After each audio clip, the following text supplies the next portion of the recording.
Packet बंद आटा, चावल, दही, लस्सी जैसे खाद्य पदार्थों की जीएसटी के दायरे में लाने के बाद इन तमाम उत्पादों के दाम बढ़ गए हैं। अभी तक हम महंगाई को उपभोक्ता मूल्य सूचकांक और थोक मूल्य सूचकांक के पैमाने पर नापते रहे हैं, मगर अब लगता है कि इसमें जीएसटी का तीसरा मापक भी जोड़ देना चाहिए और यह पता करना चाहिए कि जीएसटी में कितनी महंगाई बढ़ी है। इससे ये धारणा भी टूटेगी कि महंगाई बढ़ने की बड़ी वजह किसान है, क्योंकि सरकार की तरफ से कथित तौर पर उन्हें कई तरह के समर्थन दिए जाते हैं। चूंकि अब जीएसटी के दायरे में गेहूं, धान, राई, बाली, ओट्स ही नहीं बल्कि लस्सी, दही, छाछ, पनीर जैसे तमाम उत्पाद आ गए हैं। इसलिए उपभोक्ताओं को यह जानने का हक होना ही चाहिए कि इस पैकेट व्यवस्था ने उनके घर का बजट कितना बिगाड़ा है। असल में जीएसटी किसानों के लिए भी परेशानी का कारण है। इससे उनके कृषि उपकरण तो महंगे हो ही गए हैं, उनकी लागत बढ़ गई है। विशेषकर हिमाचल प्रदेश में सेब उत्पादन करने वाले किसान तो इसलिए आंदोलित हैं क्योंकि फलों के डिब्बे पर भी जीएसटी लग गया है। दूध उत्पादों को जीएसटी के दायरे में लाने के बाद डेयरी उद्योग पर भी तमाम तरह के संकट आएंगे, मगर विडंबना है कि इस मूल्य वृद्धि से किसानों को कोई लाभ नहीं होने वाला। देश में अब जीएसटी की शुरुआत हुई थी तब राजकोषीय उत्तरदायित्व और बजट प्रबंधन एफआरपीएम की एक रिपोर्ट के हवाले से दावा किया गया था कि इससे सभी सेक्टर को फायदा होगा, मगर उस वक्त भी मैंने यह अंदेशा जताया था कि सारी मलाई उद्योग जगत चट कर जाएगा और उपभोक्ताओं के हिस्से में कुछ नहीं आएगा। आज हम साफ साफ देख रहे हैं कि जीएसटी का फायदा मूलतः उद्योग जगत को ही मिला है। Excise duty, VAT, luxury tax, sale tax जैसे तमाम कर या तो खत्म कर दिए गए हैं या जीएसटी में शामिल कर दिए गए। इससे कारोबारी घराने फायदे में रहे हैं,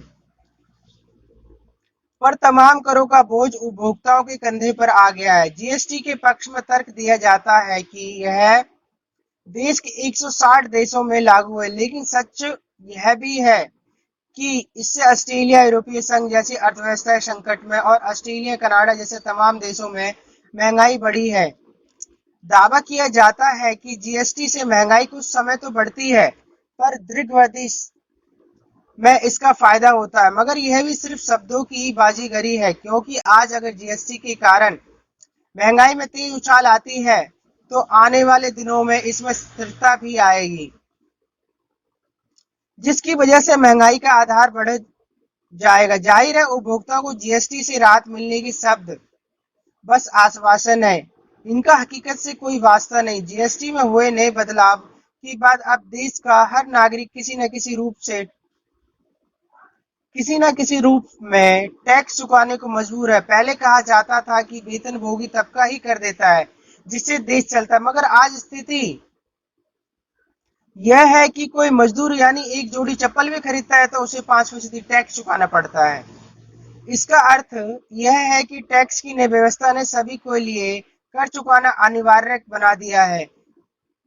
इसके समर्थक यह भी कहते हैं कि इससे किसानों को फायदा होगा। यह बात सही नहीं, क्योंकि एक उद्योगपति जब टैक्स चुकाता है तो कहीं ना कहीं उसकी रिकवरी कर लेता है। किसानों को यह सुविधा हासिल नहीं होती। उपकरण से उनकी फसल लागत जरूर बढ़ गई है, पर उनके पास ऐसा कोई माध्यम नहीं है कि वह इस लागत की भरपाई कर सके।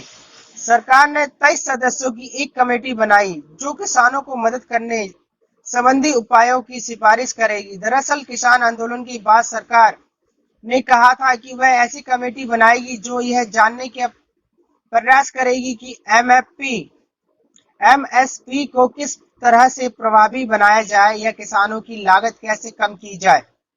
इस कमेटी का एक मकसद यह पता लगाना भी है कि देश के सभी किसानों तक की किस तरह से एमएसपी का लाभ पहुंचाया जाए। गौर मतलब शांता कुमार की रिपोर्ट बताती है कि देश के 6% किसानों को ही न्यूनतम समर्थन मूल्य का लाभ मिलता है। शेष 94% किसान बाजार के हवाले। यदि बाजार इतना ही अच्छा होता यह किसानों को भला करता तो आज खेती पर संकट पैदा ही नहीं होता। साफ है, आज हमें एमएसपी बढ़ाने की जरूरत है। कोशिश यह होनी चाहिए कि देश के हर एक किसानों को इसका लाभ मिले। इसके लिए सबसे पहले हमें मंडियों का विस्तार करना होगा। अभी देश भर में तकरीबन 7,000 कृषि उत्पाद बाजार समिति एमपीएमसी मंडी है, जिनको बढ़कर 42,000 करना होगा। इसके अलावा सरकार अभी 23 फसलों के लिए न्यूनतम समर्थन मूल्य घोषित करती है, मगर इसका लाभ सिर्फ कागजों पर ही मिलता है। असल में धान, गेहूं और कुछ हद तक कपास किसानों को ही इसका फायदा मिल पाता है। ऐसे में जरूरी यह भी है कि सभी 23 फसलों पर किसानों को एमएसपी का कानूनी अधिकार मिले, ताकि न्यूनतम समर्थन मूल्य से कम कीमत पर फसलों की कोई सरकारी या निजी खरीद ना हो सके। अगर ऐसा हो सका तो निसंदेह किसानों की आमदनी बढ़ेगा, अंततः अर्थव्यवस्था को होगा। याद कीजिए, जब 7वां वेतन आयोग लागू हुआ था, तब देश की 5 से 6% आबादी को ही इसका लाभ मिला था। उस वक्त उद्योग जगत ने कहा था कि सरकार का यह कदम देश की अर्थव्यवस्था के लिए बूस्टर का काम करेगा, क्योंकि पैसा आने के बाद लोग बाजार में उसे खर्च करेंगे। कीजिए, यदि देश की 50% आबादी किसान के हाथों में पैसा आता, तब हमारी अर्थव्यवस्था के लिए कितना फायदेमंद होगा। जाहिर है, देश को आर्थिक तरक्की करनी है तो सबका साथ सबका विकास संबंधी प्रधानमंत्री नरेंद्र मोदी के शब्द हमें जमीन पर उतारने होंगे और किसानों को उनकी फसल की उचित कीमत देकर उनका साथ देना होगा, तभी सभी का विकास होगा।